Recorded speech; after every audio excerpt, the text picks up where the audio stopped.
Wild കാർഡായി കയറി വന്ന മസ്താനിയെ ഇന്ന് ഇരുട്ടത്തിട്ട് നല്ല ഒന്നാന്തരം സദ്യ കൊടുക്കണമെന്ന് പറഞ്ഞിരിക്കുകയാണ് നമ്മുടെ അപ്പാനിക്കുട്ടൻ. മസ്താനിയെ രാത്രിയിൽ അങ്ങ് ശരിയാക്കാം എന്നുള്ള പ്ലാനിലേക്ക് അപ്പാനിയും അബിയും ഒനിയിലും ചേർന്ന് എത്തിയിരിക്കുന്നു സുഹൃത്തുക്കളെ. അപ്പോൾ ബിഗ് ബോസ് സീസൺ 7 ലൈവ് അപ്ഡേറ്റിലേക്ക് ഏവർക്കും അങ്ങടെ സ്വാഗതം. അപ്പോൾ നമ്മുടെ ജിസയിലും അനുമോളും ജയിലിലാണ്. ബിഗ് ബോസിന്റെ പണിഷ്മെന്റ് ഉണ്ടല്ലോ, 2 മണിക്കൂർ ജയിലിനകത്ത് കിടക്കണമെന്ന്.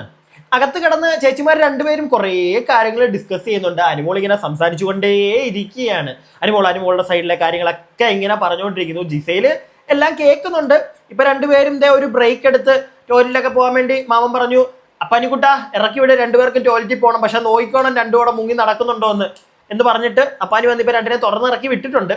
അപ്പം ഇതുവരെ ഇപ്പോ എല്ലാം ശാന്തതയിലാണ് പോകുന്നത്. രണ്ടുപേരും കാര്യങ്ങളൊക്കെ ഇരുന്ന് സംസാരിച്ച്. പക്ഷെ ജിസയില് പെട്ടെന്നൊക്കെ കോംപ്രമൈസ് ആവുമെന്ന് എനിക്ക് തോന്നുന്നില്ല. മനസ്സിലിരിപ്പ് എന്തായിരിക്കും എന്ന് നമുക്ക് മുന്നോട്ടുള്ള ദിവസങ്ങളിൽ അറിയാൻ പറ്റും.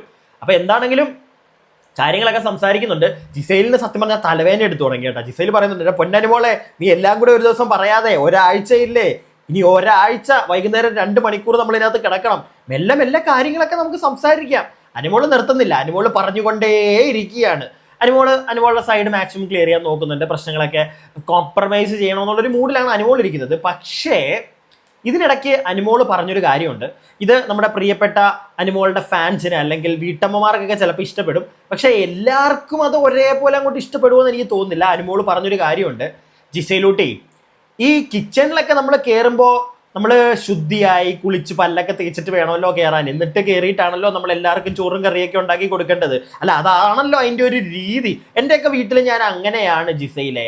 രാവിലെ ഞാൻ എണീറ്റ് കഴിഞ്ഞാൽ കുളിച്ച് ശുദ്ധിയായിട്ട് ഞാൻ കിച്ചണിൽ കയറി. മനസ്സിലായല്ലോ, പറഞ്ഞെന്താന്ന് മനസ്സിലായല്ലോ.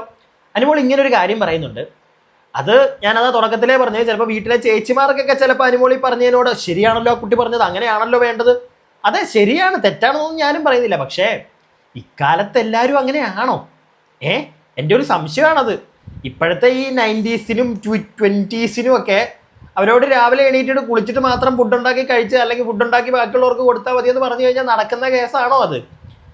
അല്ല, അതത്ര നടക്കുന്ന കാര്യമൊന്നും അല്ല. പക്ഷെ അനുമോൾ പറഞ്ഞതിനകത്തൊരു പോയിന്റും ഉണ്ട്. കുറച്ച് കാലങ്ങൾക്ക് മുമ്പ് നമ്മുടെ പഴമക്കാരെന്നൊന്നും വേണ്ട, എനിക്ക് തോന്നുന്നു 90s-ലുള്ള ചില ആൾക്കാർ പോലും ചിലപ്പോൾ 1990 അല്ലെങ്കിൽ 1991 ഒക്കെ ജനിച്ച ആളുകൾ, ചില പെൺകുട്ടികളൊക്കെ കാണും രാവിലെ കുളിക്കാതെ കിച്ചണിൽ കയറത്തില്ല എന്ന് പറഞ്ഞിരിക്കുന്നവർ, കുളിച്ചിട്ടേ കയറുന്ന ആൾക്കാർ കാണും. പക്ഷെ എല്ലാവരും അങ്ങനെയൊക്കെ വേണം എന്നൊക്കെ പറഞ്ഞു കഴിഞ്ഞാൽ നടക്കത്തില്ല. പ്രത്യേകിച്ച് ബിഗ് ബോസിനകത്ത് അങ്ങനെ വേണമെന്നൊക്കെ അനുമോൾ പറഞ്ഞു കഴിഞ്ഞ് ശാഠ്യം പിടിച്ചാൽ അനുമോൾ ചേച്ചി അത് നടക്കുന്ന കാര്യമൊന്നുമല്ല. ഒരു ഷോയാണ് അവിടെ. ജിസേലത് പറയുന്നുണ്ട്, ഇവിടെ ഇത്രയും പേരുണ്ട്, രാവിലെ എണീറ്റ് ഉണ്ടാക്കാൻ തുടങ്ങിയാലേ ഒരു 10 മണിക്കെങ്കിലും ബ്രേക്ക്ഫാസ്റ്റ് കഴിക്കാൻ പറ്റും. അപ്പോൾ കുളിച്ചിട്ട് മാത്രമേ കയറാൻ പറ്റൂ, അതും 2 ടോയ്ലറ്റ് എങ്ങാണ്ടേ ഉള്ളൂ. അവിടെയൊക്കെ ഈ പറയുന്ന പരിപാടി നടക്കുന്ന കാര്യമായിട്ട് എനിക്ക് തോന്നിയില്ല. അതുകൊണ്ട് തന്നെ അനുമോൾ ആ പറഞ്ഞതിനോട് കംപ്ലീറ്റ്ലി യോജിച്ചു കഴിഞ്ഞാൽ അത് തെണ്ടിത്തരായി പോകും. അതുകൊണ്ട് അതിനോട് എനിക്ക് കംപ്ലീറ്റ്ലി അങ്ങോട്ട് യോജിപ്പൊന്നുമില്ല. പിന്നെ അനുമോൾ ഒരുപാട് കാര്യങ്ങൾ പറയുന്നുണ്ട് കേട്ടോ. പ്രത്യേകിച്ച് ആ ചപ്പാത്തിക്കള്ളി വിളിയൊക്കെ അത് കയറി ചെന്നപ്പോഴേ, ജയിലിനകത്ത് കയറിയപ്പോൾ തന്നെ ജിസേലിനോട് പറയുന്നുണ്ട്, തെളിവൊന്നുമില്ല, വെറുതെ നിങ്ങളിത് പറഞ്ഞതിൻ്റെ പുറത്ത് എല്ലാവരും എന്നെ വിളിക്കുന്നുണ്ട് എന്നൊക്കെ പറയുന്നുണ്ട്. സത്യം പറഞ്ഞാൽ അവിടെ സംസാരിച്ചുകൊണ്ടിരിക്കുമ്പോൾ തന്നെ അനുമോൾക്ക് സങ്കടമൊക്കെ വരുന്നുണ്ട്. അപ്പോൾ എന്താണെങ്കിലും ഏകദേശം ഒന്ന് സംസാരിച്ച് കോംപ്രമൈസ് ആയ രീതിയിലാണ് ഇപ്പോൾ ഇരിക്കുന്നത്. അപ്പോൾ ഇതൊക്കെ ഒരു സൈഡിൽ, ജയിലിനകത്ത് ഇവരുടെ ഈ കേസ് നടക്കുമ്പോൾ പുറത്ത് വേറെ വലിയൊരു കേസ് നടക്കുന്നുണ്ട്. നമ്മുടെ മസ്താനി, എനിക്കറിയാൻ പാടില്ല, രേണുസുതിയെ പറ്റി എല്ലാവർക്കും അറിയാം, നമുക്ക് എല്ലാവർക്കും അറിയാം. അവരുടെ പുറത്തെ ജീവിതം അതിനകത്തോട്ട് കൊണ്ടുവരാൻ അല്ലെങ്കിൽ അത് വെച്ച് കളിക്കാനായിട്ടാണ് മസ്താനി കയറി വന്നിട്ടുള്ളതെങ്കിൽ അത് ചീപ്പ് പരിപാടിയാണെന്ന് എനിക്ക് പറയാൻ പറ്റുള്ളൂ. ഉള്ള കാര്യം ഞാൻ പറയാലോ. രേണുസുതിയോ, ഒരിക്കലും രേണുസുതി എന്ന് പറയുന്ന വ്യക്തിയെ സപ്പോർട്ട് ചെയ്യാനോ ഒന്നിനും ഞാൻ നിൽക്കത്തില്ല, എന്നെക്കൊണ്ട് പറ്റത്തില്ല. കാരണം ഞാൻ വച്ച് കീറിയ ഒരു ഐറ്റമാണ് രേണുസുതി. ഒരിക്കലും അവർ ചെയ്തതിനെ ഒന്നും നമുക്ക് ന്യായീകരിക്കപ്പെടേണ്ട കാര്യങ്ങളോ ഒന്നുമല്ല.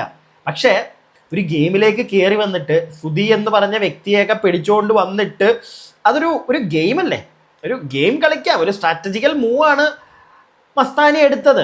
നമുക്ക് രണ്ട് പേഴ്സ്പെക്റ്റീവിൽ നോക്കണോ, അതാ പ്രശ്നം. ഞാനിപ്പം രേണുസുതിയോട് ചെയ്തത് തെറ്റാണെന്ന് നമുക്ക് പറയാൻ പറ്റുമോ എന്ന് ചോദിച്ചു കഴിഞ്ഞാൽ ഒരു പരിധിക്കുള്ളത് പറ്റത്തുമില്ല, ഗെയിമാണല്ലോ. പക്ഷെ എന്നാൽ ഒരു സൈഡിൽ കൂടെ ചിന്തിക്കുമ്പോൾ അത് കുറച്ച് കടന്നു പോയില്ലേ എന്നുള്ളൊരു സംശയം. ഇത് എനിക്ക് മാത്രമല്ല സംശയം, അതിനകത്തുള്ള ആളുകൾക്ക് പോലും സംശയം. അപ്പാനിയൊക്കെ അതിൻ്റെ പേരിലാണ്. അപ്പാനി, ഒനിയില്, അബിയൊക്കെ ഇരിക്കുമ്പോൾ ഒനിയിൽ പറയുന്നുണ്ട്, അത് കുറച്ച് ഓവർ, എന്തിനാ അവരെ വിട്, അപ്പാനിയെ ഒനിയിലിനെയൊക്കെ വിട്, അക്ബറിനെ അറിയാലോ, തീട്ടം കക്കൂസ് ടാങ്ക് എന്നൊക്കെ പല പേരുകൾ, സെപ്റ്റിക് ടാങ്ക് എന്തൊക്കെയാ വിളിച്ചത് അക്ബർ രേണുവിനെ. ആ അക്ബർ പോലും പറയുന്നുണ്ട് മസ്താനി നിർത്ത്, ഭയങ്കര ഓവർ ആവുന്നുണ്ട്, നീ കൈവിട്ട് പോവാ, നീ അത് ചെയ്യരുത് എന്നുള്ള കാര്യം അക്ബർ പറഞ്ഞപ്പോഴാണ് സത്യം പറഞ്ഞ് ഞാൻ ഇങ്ങനെ ആലോചിച്ചത്. പറയുന്നതിനകത്ത് ഇച്ചിരി കാര്യമില്ലേ?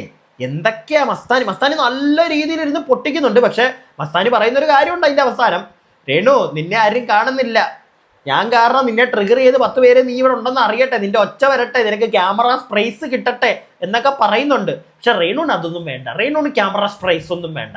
റേണു പറയുന്നൊരു ഡയലോഗ് ഉണ്ട്, എന്താണ്, എനിക്ക് ഒതുങ്ങി കഴിയാനാണ് ഇഷ്ടം, എനിക്ക് ഒതുങ്ങി കഴിയാൻ, എനിക്ക് ക്യാമറ സ്പേസ് ഒന്നും വേണ്ട, എനിക്ക് ഒതുങ്ങി കഴിഞ്ഞാൽ മതി. അങ്ങനെ ഒതുങ്ങി കഴിയാനാണെങ്കിൽ വീട്ടിൽ ഇരുന്നാൽ മതിയല്ലോ, എന്തിനാ ഇങ്ങോട്ട് തള്ളിക്കയറി വന്നതെന്നാണ് എൻ്റെ ഒരു സംശയം. അതിൻ്റെ ആവശ്യമുണ്ടോ? നല്ല രീതിയിൽ മസ്താനി പ്രൊവോക്ക് ചെയ്യുന്നുണ്ട്. തലയ്ക്ക് മുകളിൽ നിൽക്കുന്ന ആളല്ലേ സുധിച്ചേട്ടൻ, എന്ത് പറഞ്ഞാലും സുധി എന്ന് പറഞ്ഞ് നടക്കുന്നത്, അങ്ങനെയൊക്കെ ചോദിക്കുന്നുണ്ട്. പിന്നെ പറയുന്നുണ്ട് എന്താണ്, തലയ്ക്ക് മേളിലല്ല എൻ്റെ ഉള്ളിലാണ് സുധിച്ചേട്ടൻ എന്നൊക്കെയാണ് രേണു പറയുന്നത്. മസ്താനി പറയുന്നു വിധവാക്കാരെടുക്കല്ല സ്ത്രീയെ, ഞാൻ വിധവയല്ല, സുധിച്ചേട്ടൻ മരിച്ചിട്ടില്ല, സുധിച്ചേട്ടൻ മരിച്ചെന്ന് ഞാൻ എങ്ങും പറയത്തില്ല, എൻ്റെ ഉള്ളിൽ ഇവിടെ ഉണ്ട് സുധിച്ചേട്ടൻ. കയറി അങ്ങോട്ട് ചെന്നപ്പോഴത്തേക്ക് മേപ്പൊട്ടും നോക്കി സുധിച്ചേട്ടാന്ന് പറയുന്നു. ഇപ്പൊ പറയുന്നു ഇവിടെ ആയിരിക്കുന്നത് ഉള്ളിൽ. എനിക്കറിയാൻ പാടില്ല. എന്താണെങ്കിലും ചേച്ചി പിന്നെ ഇന്റർവ്യൂവിന്റെ കേസ് മസ്താനി അതൊക്കെ എടുത്തിട്ടുണ്ട്. മറ്റേ ഹോസ്റ്റൽ, രേണു ബാംഗ്ലൂരിൽ ഹോസ്റ്റലിൽ നിന്നെന്നാണല്ലോ പറയുന്നത്. ഏത് നമ്മൾ രേണു അകത്തോട്ട് കയറിയപ്പോൾ പറഞ്ഞ സാധനം വെച്ചിട്ട് എല്ലാവരും വെച്ച് വധിച്ചത് ഓർക്കുന്നുണ്ടോ? Hostel scene. ലാലേട്ടനോട് അകത്ത് കയറിയപ്പോൾ പറയുന്നു, ലാലേട്ട ഞാൻ എങ്ങും മാറി നിന്നിട്ടൊന്നുമില്ല, ഞാൻ ദൂരത്തെങ്ങും പോയി നിന്നിട്ടില്ല. പക്ഷെ ഇന്റർവ്യൂവിൽ വന്നിട്ടുണ്ട്, കണ്ടതാണ് നമ്മൾ, മറ്റേ ബാംഗ്ലൂരിൽ പോയി പഠിച്ചതും ഹോസ്റ്റലിൽ നിന്ന കഥയൊക്കെ പറയുന്നത്. അപ്പം മസ്താനി ചോദിക്കുന്നുണ്ട്, നിങ്ങൾ ഇന്റർവ്യൂവിൽ ഒന്ന് പറയും, നിങ്ങൾ കള്ളിയല്ലേ, നിങ്ങൾ കള്ളത്തരങ്ങളല്ലേ പറയുന്നത്. ഉടനെ രേണു പറയുന്നുണ്ട്, ആ ഞാൻ കള്ളത്തരം പറയും, ഞാൻ ഇനിയും പറയും കള്ളത്തരം, നീ എന്ത് ചെയ്യും? രേണുവിന്റെ ഭാഗത്തു നിന്ന് പറ്റിയിട്ടുണ്ട്. വൃത്തികേടിന്റെ അങ്ങേയറ്റമാണ് ആ സ്ത്രീ കാണിച്ചുകൊണ്ടിരുന്നത്. പുറത്ത് അകത്ത് ഇത് പറഞ്ഞ് അവർക്ക് ബൂസ്റ്റ് കൊടുക്കരുത്, അതാണ് എൻ്റെ ഒരു ആഗ്രഹം. ഉള്ള കാര്യം പറയാലോ. ഇതിപ്പോൾ ഈ ഒരു രീതിയിലോട്ട് മാറുമ്പോൾ കണ്ടില്ലേ, അക്ബർ വരെ പറയുന്നു, മസ്താനിയുടെ തൊട്ടടുത്തിരിപ്പുണ്ട് അക്ബർ ഇവിടെ നിർത്ത്, സുധിയുടെ ഒന്നും വിഷയം ഇവിടെ കൊണ്ടുവരേണ്ട കാര്യമില്ല, വേറെ എന്തെങ്കിലും പറഞ്ഞ് അവരുടെ ഗെയിം കളിക്കേ, സുധിയെ പിടിച്ച് ഇറക്കല്ലേ. കാരണം സുധിയെ പിടിച്ച് ഇറക്കിയുള്ള ഒരു കുഴപ്പം, ഒരു സൈഡിൽ കൂടെ ഇവർക്ക് ഗെയിം അല്ല, ഇവർക്ക് ഈ മറ്റേ സഹതാപം കയറി വരും ആൾക്കാരുടെ, ഉറപ്പുള്ള കാര്യമാണ്. അത് വേണ്ട. അവരൊന്നാമത് ഗെയിം കളിക്കുന്നില്ല, അവർക്ക് പോകണമെന്ന് പറയുന്നു, അവർക്ക് ക്യാമറ സ്പേസ് വേണ്ടെന്ന് പറയുന്നു, അവർ തന്നെ പറയുന്നു അവർക്ക് ഒതുങ്ങി കഴിയാനാണ് ഇഷ്ടം. അങ്ങനെയുള്ള ഒരു സ്ത്രീയെ കൂടുതലായിട്ട് കുത്തി ചുരണ്ടി വിടാതെ അവരിറങ്ങി വെളിയിൽ പോട്ടെ. വെളിയിൽ പോയിട്ട് അവർ വന്നിട്ട് പിന്നെ കഥകൾ പറയുമ്പോൾ നമുക്ക് എടുത്തു വെച്ചാൽ അരി പറക്കാം.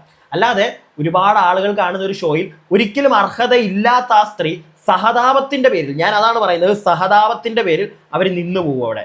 അതിന്റെ ആവശ്യമില്ല.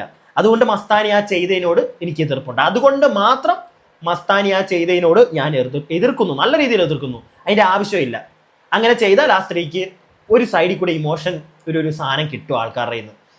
അത് അവർക്ക് ആവശ്യമില്ല. അതുകൊണ്ട് അവരവിടെ നിന്ന് കഴിഞ്ഞ് എന്ത് കാര്യം? ഒന്നും അവർ ചെയ്യുന്നില്ല. അവരെല്ലാ ദിവസവും തുതി ഇത് മാത്രമേ ഉള്ളൂ. ആ മനുഷ്യനെ മേളിൽ നിന്ന് വലിച്ചിറക്കും. എന്നിട്ട് പുള്ളി മേളിലൊന്നും അല്ല, പുള്ളി ഹൃദയത്തിലായിരിക്കുന്നത് പറയുകയും ചെയ്യും. എന്തിന്? അതുകൊണ്ട് മസ്താനിയുടെ ആ ഒരു ഗെയിമിനോട് എനിക്ക് യോജിക്കാൻ പറ്റുന്നില്ല. പക്ഷെ മസ്താനി പറഞ്ഞതൊക്കെ പോയിന്റ് തന്നെ. കയറി വന്നപ്പോൾ രേണുവിനിട്ട് കൊടുത്ത കൊട്ടും കറക്റ്റ് തന്നെ. കണ്ടന്റും തേങ്ങയും ഒന്നും ഇല്ല അവിടെ. 72 ക്യാമറയിലും അവരുടെ ഫേസ് പോലും ഇല്ല. അതൊക്കെ കറക്റ്റ്. പക്ഷെ സുധിയുടെ കേസും പുറത്തുണ്ടായിരുന്ന ഹോസ്റ്റലിൽ ഇതെല്ലാം എടുത്ത് പൊക്കിപ്പിടിച്ച് മസ്താനി കറക്റ്റായിട്ടൊന്ന് അരച്ച് കലക്കി പോയത് ടാർഗറ്റ് ചെയ്തിരിക്കുന്നത് രേണുവിനെ അടിച്ച് കയറുക. അതാണ് മസ്താനിയുടെ ഉള്ളിലുള്ളത്. പക്ഷെ അതിനകത്തുനിന്ന് കണ്ടന്റുകൾ കിട്ടും. അത് പിടിക്കാൻ ശ്രമിക്കുക. ഈ ഹോസ്റ്റലിന്റെ കേസും പുറത്തെ പള്ളി കേസും വീട്ടു കേസും ഒക്കെ അവിടെ കുത്തി ഇറക്കി കഴിഞ്ഞു കഴിഞ്ഞാൽ ഇമോഷണൽ സൈഡിൽ കൂടെ കയറിപ്പോവും. ഒരർഹതയില്ലാത്ത ആ സ്ത്രീ. അത് വേണ്ടാന്നേ ഞാൻ പറയുന്നുള്ളൂ. അതുകൊണ്ടാണ്, അല്ലാതെ അവരെ എടുത്ത് മറ്റേ തല വെച്ച് പ്രൊമോട്ട് ചെയ്യാനല്ല. ഇനിയും കുറേ എണ്ണം അങ്ങനെ വരും. നീ അവരെ പൊക്കിയെടുത്ത് എൻ്റെ പൊന്നെണ്ണ നമ്മളെ കൊണ്ട് പറ്റത്തില്ല ആ സാധനം ഒന്നും, അതിൻ്റെ ഒന്നും ഒരിക്കലും പി ആർ ആവാൻ. ഓക്കെ, ഇനി അതും പറഞ്ഞുകൊണ്ട് വരും. നീ പി ആർ അല്ലടാ രേണുവിൻ്റെ, നീ അനുവിൻ്റെ പി ആർ അല്ലടാ, നീ ചുമ്മാ ഇരിക്കുവാണല്ലോ, എനിക്കൊക്കെ അങ്ങ് പി ആർ തരണം, ഒന്ന് പോയേടാ അവിടുന്ന്. അപ്പൊ എന്താണെങ്കിലും അവിടെ ഇങ്ങനെയുള്ള കുറച്ച് പരിപാടി, മസ്താനി രേണു ഒരു സാധനം നടക്കുന്നുണ്ട്. രേണു അതിന് ശേഷം ഗംഭീര കരച്ചിലൊക്കെയാണ് കേട്ടോ, വൻ കരച്ചിലാണ്. കരച്ചിലെന്നൊക്കെ പറഞ്ഞു കഴിഞ്ഞ് കഴിഞ്ഞാൽ നമ്മുടെ ബെഡ്റൂമിൽ ചെന്നിരുന്നിട്ട് കരച്ചിലാണ്. നൂറ അവിടെയാണ് കേട്ടോ, ഞാൻ വീണ്ടും ശ്രദ്ധിക്കുന്നത്. നൂറ അവിടെ ഇരുന്ന് പോട്ടെ ചേച്ചി, നിങ്ങൾ പുറത്ത് ഇതിൻ്റെ അപ്പുറം കേട്ടതല്ലേ, പോട്ടെ അത് വീട് നിങ്ങൾ എന്നൊക്കെ നൂറ പറയുന്നുണ്ട്. ഇവർ വഴക്കുണ്ടായി കുറച്ച് കഴിഞ്ഞപ്പോഴത്തേക്ക് പെട്ടെന്ന് തന്നെ മസ്താനി ഈ ഒരു ഡയലോഗ് അടിക്കുന്നുണ്ട്, ചേച്ചിക്ക് സ്പേസ് ഒന്നും ഇല്ലല്ലോ, ഞാൻ കാരണം കുറച്ച് സ്പേസ് കിട്ടട്ടെ എന്ന് പറഞ്ഞ് മസ്താനി ആ ടോക്ക് അവിടെ നിർത്തും. അതിനുശേഷം നേരെ ആദിലയുടെ നൂറയുടെ നടുക്കാണ് പോയിരിക്കുന്നത്, ലിവിങ് ഏരിയയിൽ തന്നെ. അവിടെ ഇരുന്നിട്ട് വയ്യ, ക്ഷീണിച്ചു, ദാഹിച്ചു, ഇത്രയും സംസാരിച്ച് കഴിഞ്ഞപ്പോഴത്തേക്ക് എനിക്ക് ശ്വാസം മുട്ടുന്നു എന്നൊക്കെ പറഞ്ഞ അവിടെ ഓക്കെ അതൊന്നും സീനില്ല എന്നൊക്കെ പറഞ്ഞിരുന്ന് കുറച്ച് കഴിഞ്ഞപ്പോഴത്തേക്ക് അകത്ത് നൂറയുടെ ഫ്രണ്ട് ഇരുന്ന് കരയുന്നതാണ്. നൂറ, ഞാൻ വീണ്ടും പറയുന്നു, നൂറ നല്ലൊരു ഗെയിമറാണെന്ന് ഓൾറെഡി തിരിഞ്ഞു. മറ്റേ രണേനെയൊക്കെ അങ്ങോട്ട് ഒട്ടിച്ച് തേച്ചങ്ങോട്ട് പടത്തി വെച്ചേക്കുക. അപ്പോൾ ആ നൂറ വളരെ ലൈറ്റായിട്ട് പോട്ടെ ചേച്ചി എന്നൊക്കെ പറഞ്ഞ് ഞാൻ ആ രേണുവിനെ നൂറ സപ്പോർട്ട് ചെയ്യുന്നു, ആ സാധനം ഗംഭീരമായിട്ട് കാണിക്കുകയല്ല. പക്ഷേ നൂറ എന്ന് പറയുന്ന വ്യക്തി, മനസ്സിലായില്ലേ, ആ വ്യക്തി ഒരാൾ ഫ്രണ്ടിൽ ഇരുന്ന് കരഞ്ഞപ്പം അവരോട് വളരെ ലൈറ്റായിട്ട് സമൂഹത്തിൻ്റെ പ്രതിബദ്ധത അല്ലെങ്കിൽ സമൂഹത്തിൻ്റെ മറ്റേ റിഫ്ലക്ഷൻ, പ്രതിബദ്ധത തെറ്റ് എന്തൊക്കെയാണ് വിളിച്ചു പറയുന്നത്, സമൂഹത്തിൻ്റെ റിഫ്ലക്ഷൻ എന്ന് പറയുന്നതാണല്ലോ. സോ സമൂഹത്തിൽ ഇങ്ങനെ ഒരു വ്യക്തിയൊക്കെ ഉണ്ടെങ്കിൽ വളരെ നല്ലൊരു കാര്യമാണ്. അത് ആരും ആയിക്കോട്ടെ, ആ സ്ത്രീ, അവരെ നമുക്ക് പറ്റത്തില്ല. പക്ഷെ അവർ ഒരു നിമിഷം ഇരുന്ന് കരയുമ്പോഴത്തേക്ക് അവിടെ ചേരുന്നതിന് പോട്ടെ എന്നും പറഞ്ഞ് ആശ്വസിപ്പിക്കാൻ നൂറ കാണിക്കുന്ന ആ ഒരു മൈൻഡ് ഉണ്ടല്ലോ, അല്ലെങ്കിൽ ആ ഒരു മനസ്സുണ്ടല്ലോ, ഒരു ഗെയിമറായിട്ട് നമ്മൾ നൂറ ഇപ്പോൾ കാണുന്നുണ്ട്. ലാലേട്ടൻ തന്നെ ചോദിച്ചതാണ് ആദ്യമൊക്കെ, ഓളെ നീ എന്തെങ്കിലും മിണ്ടാൻ, ഇപ്പോൾ വാ തുറന്നു കഴിഞ്ഞപ്പോഴത്തേക്ക് ആർക്കും അവിടെ താങ്ങാൻ പോലും വയ്യ. അത് മാത്രമല്ല നൂറ നല്ലൊരു മനസ്സിനാണ്, ഒരു ഉടമയാണെന്നും കൂടെ നമുക്ക് തെളിയിച്ചു തരുന്നൊരു മൊമെൻ്റ് ആയിട്ടാണ് എനിക്കതിനെ തോന്നിയത്. അപ്പോൾ ഇങ്ങനെയുള്ള കുറച്ച് കാര്യങ്ങളൊക്കെയാണ് അവിടെ നടക്കുന്നത്. പിന്നെ ഞാൻ നേരത്തെ പറഞ്ഞു, ഓണിയിൽ അവരുടെ ഒരു പ്ലാനിങ് നടക്കുന്നുണ്ട്. രേണുവിനെ ഇങ്ങനെ ഈ ഒരു രീതിയിൽ, ചിലപ്പോൾ രേണുവിനെ അങ്ങനെ കുത്തി കുറച്ചും കൂടെയും ഒരു ഫേസ് കാണിക്കുന്നത് കൊണ്ട് മസ്താനിക്കിട്ട് കൊട്ടുന്നത് വേണമെങ്കിൽ അങ്ങനെ എടുക്കാം. പക്ഷെ അവർ പറയുന്നത് അതല്ല, രേണുവിനെ കരയിപ്പിച്ചത്, അതും സുധിയുടെ പേരും പറഞ്ഞ് വലിച്ചറച്ച ആ സാധനം വേണ്ടായിരുന്നു. അതിന് മസ്താനിയെ ഇന്ന് ഉറങ്ങുന്നതിന് മുന്നേ കൊടുക്കും, ഞങ്ങൾ ഊണ് കൊടുക്കും, സദ്യ കൊടുക്കും അവർക്ക് എന്നാണ് അപ്പാനി പറയുന്നത്. കണ്ടറിയാം, ഇനി അങ്ങോട്ട് പോയി നോക്കട്ടെ എന്തൊക്കെയാണ് അവിടെ പൊട്ടിത്തെറി നടക്കാൻ പോകുന്നത്. അപ്പോൾ എന്തൊക്കെയാണെങ്കിലും ഇതൊക്കെയാണ് ലൈവിൽ നടന്നത്. ബാക്കി കാര്യങ്ങൾ ഞാൻ പോയി പറഞ്ഞ കണക്ക് കാണട്ടെ, എന്നിട്ട് നിങ്ങളുടെ മുമ്പിലേക്ക് എത്താം. അതുവരേക്കും stay tuned and stay weird.